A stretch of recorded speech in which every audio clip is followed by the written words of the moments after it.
हिम्मत कभी ना हारें, कमज़ोर कभी ना पड़ें।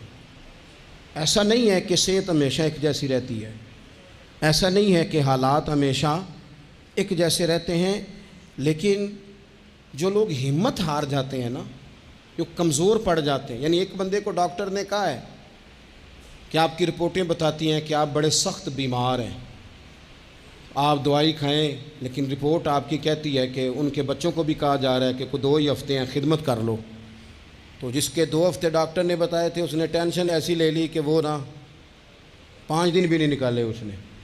और एक बंदा ऐसा तरोताज़ा है कि डॉक्टर ने कहा जी आपकी रिपोर्टें बड़ी गड़बड़ हैं, अल्लाह जाने क्या बनेगा। तो वो कहने लगा कि तू अपने इल्म के मुताबिक बात कर रहा है ना, तू रिपोर्टें देख के बात कर रहा है, होना तो वो है जो मेरा रब चाहेगा।